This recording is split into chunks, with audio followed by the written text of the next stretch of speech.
Tras un periodo de no demasiada luz por parte de Jaguar, la marca inglesa quiere recuperar su sitio perdido en el panorama automovilístico mundial. Por ese motivo, desde hace unos años se nos presentan productos atractivos, pero sin lugar a dudas tendrán que ser los SUV los que realmente marquen la diferencia de cara al futuro. Por ese motivo, hace poco más de un año se presentó el primero de ellos, el F-Pace, y hace escasos meses se presentó la versión pequeña, el que a priori debería convertirse en el modelo más vendido de la casa, este E-Pace, que debe competir en el segmento C-Sub, donde tendrá que enfrentarse a rivales muy importantes que no le van a poner las cosas nada fáciles.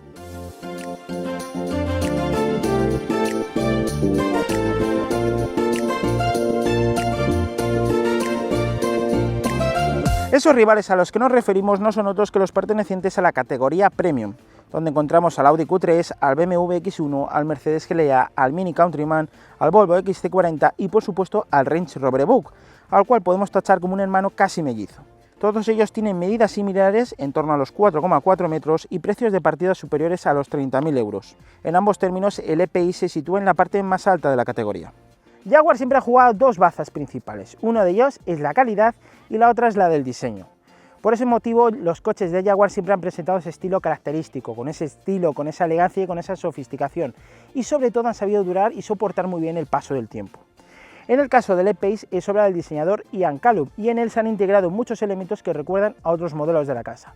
Por ejemplo, en el frontal nos recuerda bastante al F-Pace, sobre todo por estas tomas laterales, por esta parrilla inferior, pero sobre todo por esta parrilla que es prácticamente idéntica a la del hermano mayor.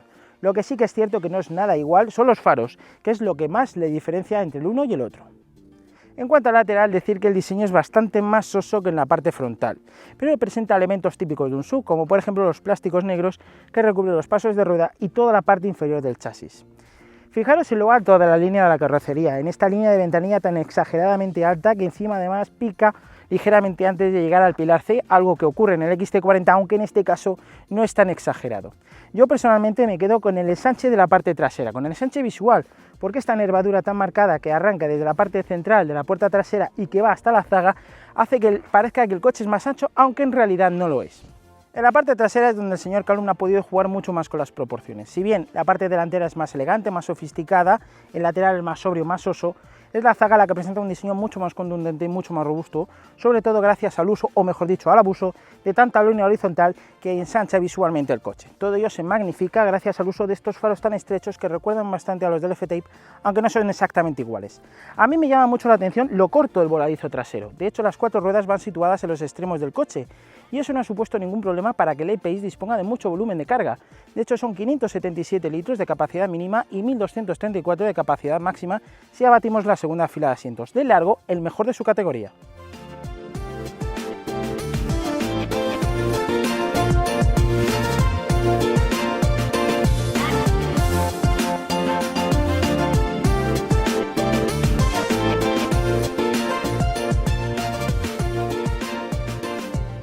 Por supuesto, Jaguar ofrece diferentes acabados estéticos para el E-Pace. En función del escogido irán cambiando algunos detalles, como la cantidad de plásticos negros repartidos por la carrocería o la incorporación de salidas de escape visible en la parte trasera. Tampoco hay que olvidar la personalización. Jaguar permite configurar a nuestro gusto un amplio abanico de detalles, además del color de la carrocería o del techo, o incluso el tamaño de las llantas, que puede oscilar entre las 18 y las 21 pulgadas. Es curioso que por 430 euros extra, Jaguar te pone una doble salida de escape bien visible si es que tu paquete no la trae. En definitiva, ninguno de sus rivales, a excepción del Mini, permite tal cantidad de personalización. Como ya he dicho, Jaguar juega a dos bazas. La primera de ellas ya la hemos analizado en el exterior y la segunda nos la encontramos en el interior. Nada más sentarte en el E-Pace te das cuenta de que la sensación es muy buena. Primero por la distribución de los elementos, todo muy ordenado, muy a mano y muy bien, la verdad. Y sobre todo en cuanto a la calidad de la fabricación, todo está muy robusto, muy buena sensación, muy buenos ajustes, pero sobre todo en cuanto a materiales. La verdad es que en este caso Jaguar no desmerece absolutamente nada. Todas las superficies presentan un tacto muy bueno, muy agradable. Superficies blandas y poca presencia de plásticos, de hecho diría que el menor de la categoría. Los pocos que hay, pues como el de la consola central, tiene un muy buen tacto, además no usa el piano black, el dichoso piano black del que tanto nos quejamos, así que por ese lado muy bien por parte de Jaguar. Siguiendo la tendencia actual del mercado en cuanto a diseño de interiores, se ha procurado instalar el menor número posible de botones físicos. De hecho, la mayoría los encontramos o bien en el volante o bien en la consola central en el módulo de climatización. Este módulo deriva, o más bien es parecido, del de Land Rover, y todos los botones son muy grandes, al igual que las ruedas giratorias con las que podemos controlar la temperatura de cada lado. Tiene un sentido, y es que se pueden manejar en invierno mientras conducimos con guantes. Como todo coche moderno, la tecnología es un factor decisivo de compra. Y como la tendencia es que todas las superficies sean digitales, en este caso la pantalla central es la que más llama la atención, además de ser la principal. Decir de ella que para mi gusto está situado algo abajo. Primero, si vamos conduciendo y queremos manejarla, lo primero es que no llegamos a ella de forma bastante cómoda. Y lo segundo es que como va tan baja, tendremos que desviar la atención más de lo debido, algo que no me gusta por las consecuencias de falta de seguridad que eso conlleva. Donde no me puedo quejar en absoluto es en cuanto a calidad. Decir que este panel de 10 pulgadas táctil tiene una respuesta muy buena, muy ágil, a lo mismo que una calidad de imagen y una nitidez excelentes. Es una pena que al ir ligeramente inclinada, cuando el sol incide sobre ella de forma directa o no tan directa, apenas se ve. A través de esta pantalla se controlan la mayor parte de las funcionalidades y los sistemas del coche, como por ejemplo las cámaras de aparcamiento, el navegador, el equipo de sonido y por supuesto la conectividad para dispositivos Android Auto y Apple CarPlay. Incluso puede llegar a convertirse en una cámara de televisión si es que así lo deseas. En honor a la verdad, decir que puede que no sea el equipo más intuitivo del mercado, pero apenas unos minutos trasteando con él bastan para controlarlo como si llevaras toda la vida haciéndolo. Pero a falta de una pantalla, que mejor que dos. La segunda la encontramos, o mejor dicho, la encontraríamos justo delante de nosotros haciendo las funciones de cuadro de instrumentos digital. Este gadget se ha vuelto prácticamente imprescindible en todos los coches de gama alta y el E-Pace es capaz de incorporarla, aunque para ello tengamos que pagar un opcional de casi 800 euros. Más caro es el Head-Up Display, que cuesta 1.250 euros, aunque presenta la ventaja de que es capaz de proyectar mucha información en el parabrisas, velocidad, ruta, señales de tráfico e incluso la radio. Dado que tenemos 2,68 metros de batalla, el espacio interior del E-Pace es más que correcto, incluido en esta segunda fila de asientos. El acceso a la misma no es del todo incómodo, aunque hay que decir que las personas mayores o las personas de movilidad reducida lo tendrán algo más complicado, dado que la altura libre con respecto al suelo es bastante generosa y el espacio de entrada no es excesivamente grande. Eso sí, una vez entramos nos damos cuenta de que no hay ningún problema para salvar el marco de la puerta, ya que está muy alto. Decir que la fila trasera es bastante cómoda, aunque esta piel de cuero es bastante dura, pero resulta muy cómodo. Con el asiento del conductor configurado para mi puesto de conducción ya podéis ver que hay espacio más que suficiente para las piernas, pero sobre todo para la cabeza y para los hombros, donde creo que aquí 3 ocupantes más adultos no tendrán ningún problema en viajes largos. Eso sí, dado que no hay 3 anclajes ISOFIX, no es capaz de albergar 3 sillitas infantiles. Los T-Sub se han convertido en los nuevos monovolúmenes familiares y Jaguar lo sabe. Por eso encontramos repartidos por todo el habitáculo un buen número de huecos portaobjetos donde poder dejar la cartera, botellas de agua, el móvil, llaves o incluso una tablet. Sin olvidarnos, por supuesto, del enorme maletero del que ya hemos hablado antes, que presenta soluciones tan cómodas como la apertura eléctrica y sin manos. En cuanto a la oferta mecánica, el E-Pace disfruta de la más moderna gama de motores Ingenium de Jaguar Land Rover. Todos los bloques presentan la misma configuración, son 4 cilindros, 2 litros y turboalimentación, con lo que las potencias oscilan entre los 150 y los 300 caballos de potencia. Las cajas de cambios pueden ser o bien manuales de 6 velocidades en las unidades de acceso o bien automáticas de 9 relaciones en el resto de la gama. Todas las variantes podrán acogerse a un sistema de tracción total derivado del Land Rover, aunque será de serie y las unidades más prestacionales.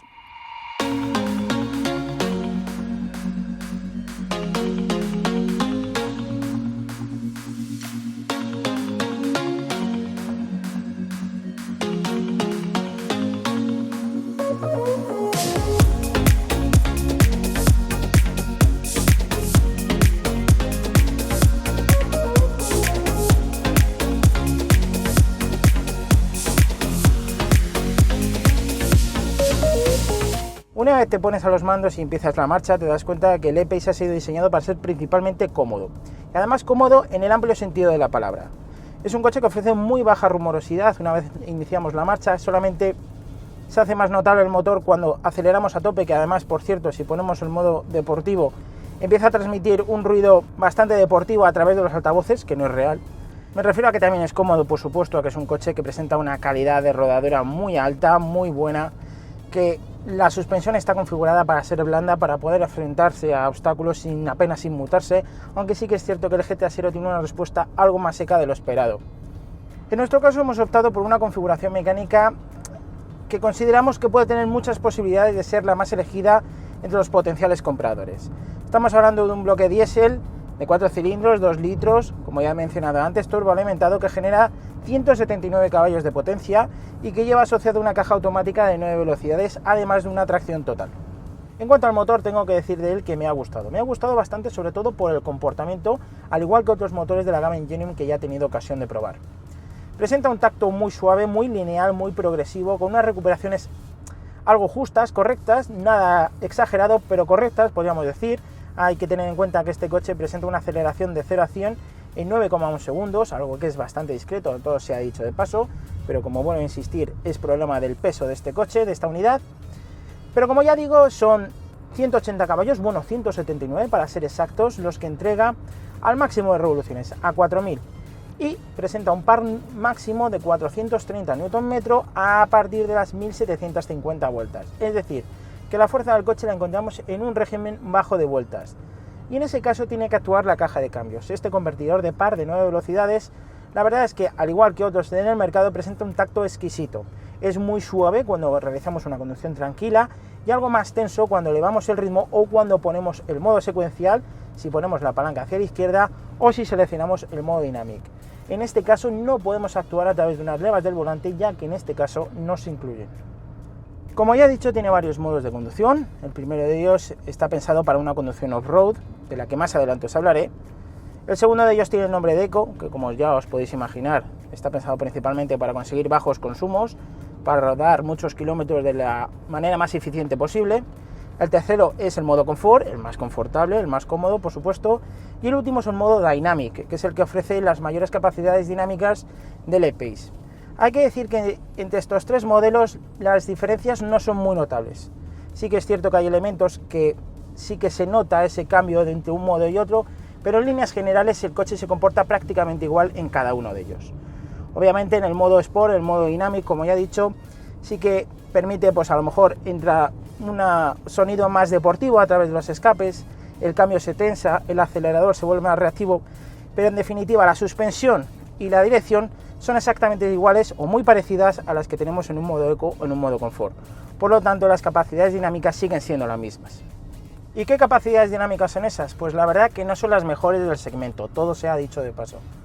Como ya he dicho, el E-Pace es un coche principalmente cómodo y eso contrapone mucho a una conducción dinámica. El chasis sí que se nota que es bueno, es capaz de afrontar cambios de dirección con bastante agilidad, pero el paso por curva no es especialmente cómodo, no es especialmente ágil, dado que la suspensión tan blanda hace que el eje delantero vaya rebotando todo el rato, por lo que no es muy preciso en ese paso por curva. Sí que es cierto que tampoco se le pide a este coche esas características, pero teniendo en cuenta que otra competencia como el X1, por ejemplo, o el Volvo XC40 o el Mini Countryman sí que puede presentar una conducción un poco más ágil, creo que el E-Pace en ese caso no es el ganador. Como ya digo, no lo voy a poner como pega porque entiendo que va en el significado, va en el sentido de este coche. Pero sinceramente podría ser algo mejor. Obviamente tiene un carácter muy subvirador, dado que todo el peso, que son 1825 kilos, todo se ha dicho de paso, una barbaridad de kilos para un coche de este tamaño, está principalmente en la parte delantera, por lo que el coche es muy subvirador y, como ya digo, la suspensión tan blanda hace que el eje delantero vaya rebotando y no sea muy preciso en ese paso por curva.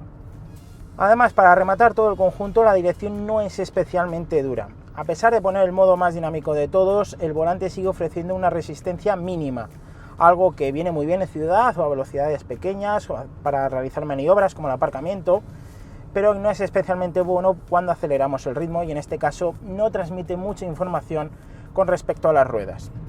Uno de los objetivos de comprarte un diésel es lograr bajos consumos, es decir, poder rodar durante muchos kilómetros gastando lo mínimo posible. Pues bien, el 180D, a lo largo de nuestra semana de pruebas, tras muchos kilómetros recorridos en muchos tipos de entornos, ha marcado un consumo final en torno a los 7 litros. ¿Por qué digo en torno a los 7 litros? Porque ha dependido mucho del tipo de conducción que realicemos y del tipo de carretera o el tipo de ruta que seleccionemos. Obviamente en terrenos favorecedores como autopistas a velocidades sostenibles o nacionales con velocidades de 90 a 100 km por hora, se puede conseguir cifras que ronden los 6 litros, un dato muy bueno si tenemos en cuenta el peso de la unidad, pero si elevamos el ritmo o cogemos una carretera de montañas, la cifra va a subir de forma bastante notable. Notable hasta los 7,4 o 7,5 litros, es decir, alta pero contenida. Lo mismo pasa en ciudad, donde no es el terreno ideal para el 180D, porque los consumos una vez más vuelven a crecer y van a crecer de forma más notable por encima de los 8 o incluso llegando a los 9 litros.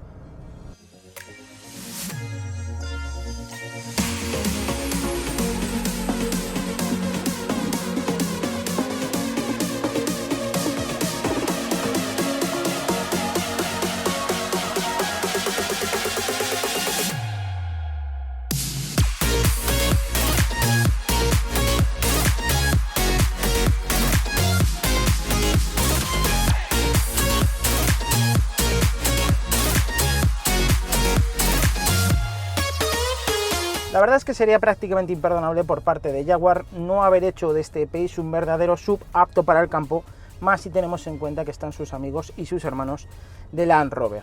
Y la verdad es que estoy bastante sorprendido con el comportamiento del E-Pace fuera del asfalto. Jaguar le ha incluido muchas armas que hacen que este coche sea capaz de afrontar muchos obstáculos de forma bastante solvente. La principal, por supuesto, es la tracción total. Pero además se incluye una altura libre con respecto al suelo de más de 20 centímetros, una altura de vadeo de medio metro y unos ángulos de ataque y de salida muy generosos, dados esos voladizos tan cortos a los que antes he mencionado. Y si la parte mecánica o los componentes mecánicos no son suficientes, la electrónica está ahí para echarnos una mano. Como ya he dicho, hay un modo único para la conducción off-road, el primero de ellos que está especialmente diseñado para conducir sobre terrenos deslizantes. Además de eso, disponemos del sistema ASPG, que lo que en realidad es un control de crucero de baja velocidad. Nosotros le programamos al coche una velocidad y él procura mantenerla en el límite de lo posible, obviamente. Y la verdad es que funciona tanto en bajadas como incluso en subidas. Todo ello hace que este coche, sin lugar a dudas, sea el SUV más campero de toda la terna premium. Jaguar no se olvida de la seguridad y por eso el E-Pace es capaz de disponer de una gran cantidad de elementos de seguridad activa y pasiva, como el freno autónomo de emergencia, el control de crucero con ayuda en los atascos, el monitor de atención a la conducción, el indicador del ángulo muerto y el asistente de mantenimiento de carril. Todos estos elementos, salvo la ayuda al aparcamiento y las cámaras perimetrales, vienen de serie con todos los acabados. El Jaguar E-Pace no es especialmente barato. Su precio de salida sin ofertas ni promociones se sitúa en los 37.650 euros para el motor diésel de acceso de 150 caballos con el acabado base, que trae consigo una interesante cantidad de elementos como los faros de LED, retrovisores eléctricos, llantas de 18 pulgadas, climatizador bizona, el sistema Touch Pro con la pantalla de 10 pulgadas, además de todos los sistemas de seguridad anteriormente mencionados. A partir de ahí podemos seguir sumando artículos que le darán más personalidad al coche y más comodidad, como el aparcamiento asistido, el techo solar, los faros de LED matriciales, los asientos de cuero, el cuadro de instrumentos digital, un equipo de sonido con hasta 15 altavoces y 825 vatios de potencia, acceso sin llave y una larga lista de elementos que lo convierten en uno de los SUV mejor equipados del mercado, aunque a un coste muy alto, dado que si integramos todos estos elementos el precio final se dispara de forma alarmante.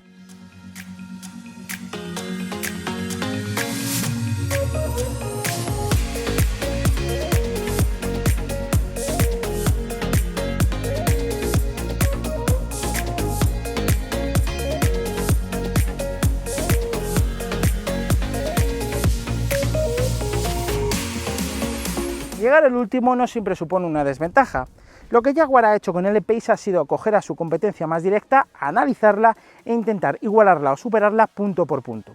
Por este motivo nos encontramos ante un SUV muy competitivo y muy equilibrado que apuesta claramente por ofrecernos un diseño muy atractivo, mucho equipamiento y sobre todo la calidad innata de Jaguar, además sin olvidarnos de unas capacidades off-road superiores a la media.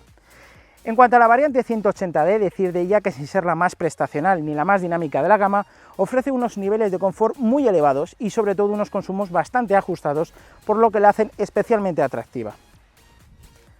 La verdad es que cuesta sacarle pegas al E-Pace, pero sin lugar a dudas yo diría el peso, muy alto, exagerado, que no favorece en nada ni los consumos ni una conducción dinámica. Y sobre todo el precio, no el precio de venta, que como ya he dicho está a partir de poco más de 37.000 euros, sino el precio de los opcionales. Jaguar apuesta por ofrecernos mucho en el equipamiento base, algo que está muy bien, pero si queremos algo más de ese equipamiento vamos a tener que pagar mucho por él. Creo que un equilibrio entre ambos puntos hubiera estado mucho mejor. Y esto ha sido todo una vez más, así que ya sabes, si te ha gustado el vídeo, dale a me gusta y déjanos algún comentario sobre lo que te ha parecido el nuevo E-Pace.